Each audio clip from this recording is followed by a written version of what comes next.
Bismillahirrahmanirrahim. Today's topic is unified communications. We will learn this video what is the concept of unified communications. Let's start with this.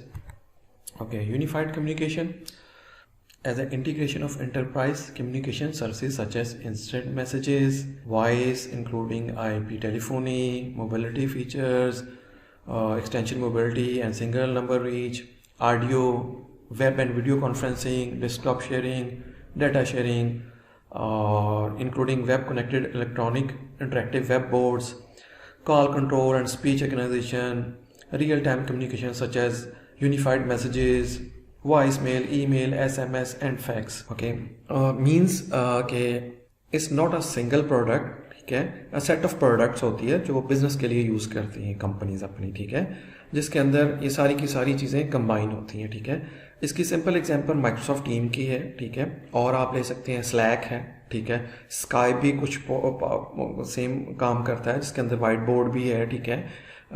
फिर आप इसके अंदर desktop भी share कर सकते हैं, ठीक है, ऑडियो वीडियो कॉन्फ्रेंसिंग भी हो रही है, इंस्टेंट मैसेजेस भी हो रही है, तो ये भी उसका यूनिफाइड कम्युनिकेशन के अंदर ही कंसिडर होगा, ठीक है. I hope you understand the basic concept of unified communication. Thank you. If you like this video, kindly share with your friends and subscribe this channel. Thank you.